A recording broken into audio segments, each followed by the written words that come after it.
অবশেষে এটি সত্যিই প্রমাণিত হলো যে ছাত্র কোটা বিরোধী আন্দোলন যেটা হচ্ছিল সেটি রাজনৈতিক একটি আন্দোলন ছিল, এটি পুরো মেধাবী ছাত্রদের আন্দোলন ছিল না। কারণ আজকে আপনারা দেখতে পেয়েছেন শেখ হাসিনা দেশ ছেড়েছে, ইতিমধ্যেই পদত্যাগ করেছেন। তিনি 2 সেনাকর্মীর উপস্থিতিতে পদত্যাগ চুক্তিতে সই করে তিনি দিল্লির উদ্দেশ্যে রওনা দিয়েছেন। তিনি এবং তার বোন রেহেনা দুজনেই দিল্লির উদ্দেশ্যে দিল্লিতে ইতিমধ্যেই পৌঁছে গিয়েছেন দেখলাম।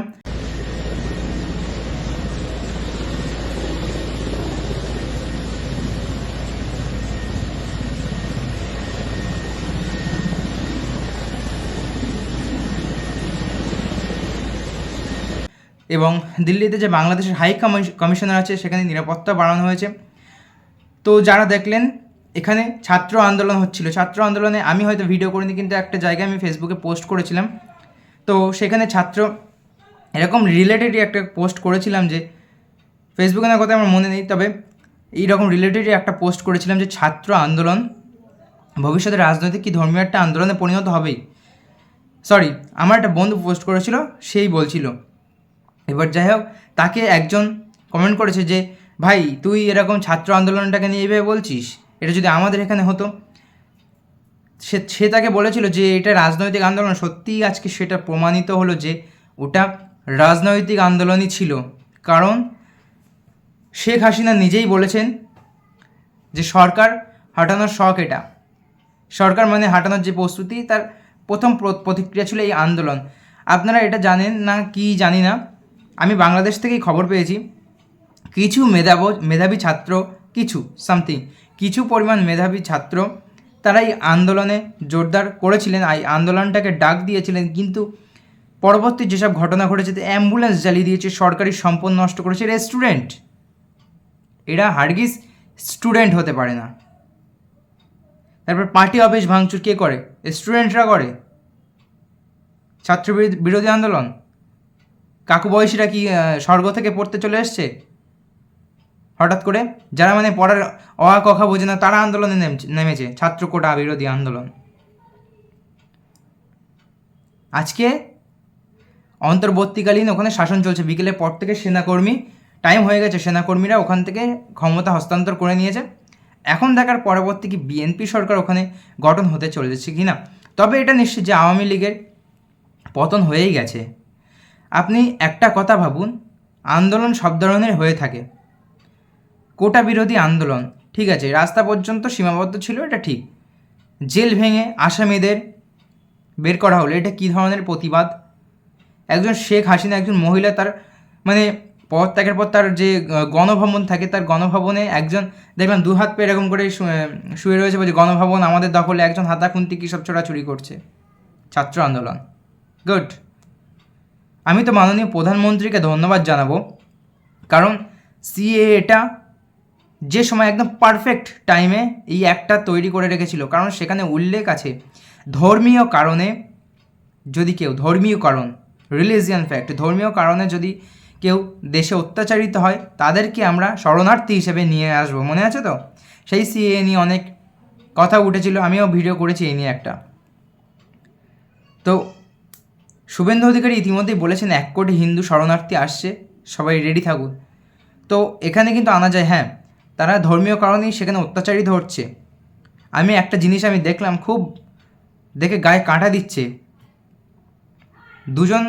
দুজনকে খুন করে ক্যাপশনে লিখেছে, তারা হয়তো ইতিমধ্যে শুনেছে, শুভেন্দু অধিকারী বলেছে রংপুরের কাউন্সিলর হারাধন নায়ক তিনি খুন হয়েছেন। হ্যাঁ, আমি যে দুজনের কথা বললাম এরাই হচ্ছে সেই ব্যক্তি, হারাধন নায়ক এবং তার ভাতিজা। এবং সেখানে উল্লেখ করা হয়েছে, যদি আমি পোস্টটা পাই এখানে দিয়ে দেব, সেখানে উল্লেখ করা হয়েছে 13টি হিন্দু বাড়ি এবং 3টি মন্দির ভেঙে দেওয়া হয়েছে। এখনও বলবেন সংখ্যালঘুরা ওখানে অত্যাচারিত নয়? ঠিক এই কারণে সিএ লাগু নিয়ে সেই 1 কোটি বাংলাদেশি অত্যাচারিত ব্যক্তিকে শরণার্থী হিসেবে এখানে আনা যেতে পারে। যারা বারবার বলেছিলেন ছাত্র আন্দোলন রাজনৈতিক কি ধর্মীয় আন্দোলন নেবেই, মনে আছে প্রথম স্লোগান কী ছিল? ভারত যাদের মামার বাড়ি, ভারত ছাড়ো তাড়াতাড়ি। শেখ হাসিনা একটা কথা বলেছিলেন যে ছাত্র আন্দোলনের পেছনে সরকার ফেলে দেওয়ার ছক চলছে। সত্যি আজকে সেটি প্রমাণিত হলো। তিনি যখন পদত্যাগ চুক্তিতে স্বাক্ষর করছেন, তার চোখ দিয়ে যেন ছলছল করছেন তার চোখ দুটো। তিনি একটি অডিও ক্লিপ রেকর্ড করে যেতে চেয়েছিলেন, একটি অডিও ক্লিপ রেকর্ড করে দেশ ছাড়তে চেয়েছিলেন, সেই সুযোগও পাননি তিনি। তড়িঘড়ি হেলিকপ্টার করেন, হেলিকপ্টার আসেন এবং ঢাকা এয়ারপোর্ট থেকে সরাসরি দিল্লিতে চলে আসেন আর শেখ হাসিনা সম্ভবত মোদিজির সাথে বৈঠক হবেন। আমি তো সত্যি মাননীয় প্রধানমন্ত্রীকে ধন্যবাদ জানাবো, ঠিক এই মুহূর্তেই সিএ লাগু করেছিল। যাই হোক, সমস্ত বর্ডার এখন সিল করা হয়েছে, বিএসএফরা এবং সেনাবাহিনী সেখানে বাড়ানো হচ্ছে নজরদারি দেওয়ার জন্য, যাতে কোনো রকম এফেক্ট ভারতে না আসে। তারপরে বাংলাদেশের গণভবনে ঢুকে বললাম আগেই, সেই 4 হাত পা চারদিকে দিয়ে সেলিব্রেশন করছে, হাসিনার ছবি ফেলে দিচ্ছে। গণভবনের ওই যে বড় একটা জলাশয় রয়েছে তাতে মাছ ধরছে, দেখলাম মাছ ধরে নিয়ে যাচ্ছে, সাঁতার কাটছে। আন্দোলনের ছবি এগুলো। যে বঙ্গবন্ধু শেখ মুজিবুর রহমানের জন্য আজ বাংলাদেশ স্বাধীন একটা রাষ্ট্রে পরিণত হয়েছিল, আজ সেই মুজিবুর রহমান বঙ্গবন্ধুর মূর্তি একজন হাতুড়ি দিয়ে মাথায় উঠে, সেই মূর্তির মাথায় উঠে হাতুড়ি দিয়ে মারছে। হায় রে বাংলাদেশ! বেইমানির না একটা লিমিট থাকে, সব লিমিট ক্রস করে ফেলেছে এই বাংলাদেশে এই সব জনগণ। সবাই না, হয়তো 5% ঠিকই আছে কি 2% ঠিকই আছে। এই সকল জনগণ যাদের ছবি দেখতে পাচ্ছেন, বেইমানির সমস্ত লিমিট ক্রস করে গিয়েছে। যারা মুক্তিযুদ্ধের কথা মাথায় রাখে না, মুক্তিযুদ্ধে কারা অংশ নিয়েছিল বেশিরভাগ ভালো করেই জানেন, তাদের চাকরিটা প্রথমে খেলো, তাতেও শান্ত হয়নি। যেই দেখে সব কিছু মেনে নিয়েছে সরকার, চুপচাপ হয়নি। সরকার তো পাল্টাচ্ছে না, হাসিনা তো সব মেনে নিয়েছে, সরকার পাল্টাবে কী করে? তখন এই ধরনের সরকার বিরোধী এমন সিচুয়েশান ক্রিয়েট করে যাতে হাসিনাকে পদত্যাগ করতেই হলো। এখন দেখুন দেশটা কি নিম্নতম অবস্থা পৌঁছায়।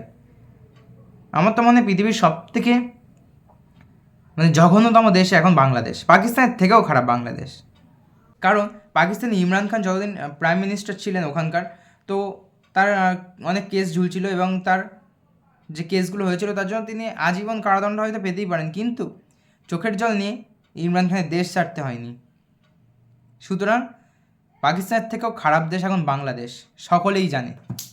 এই নাকি আন্দোলনের ছবি, হায় রে বাংলাদেশ!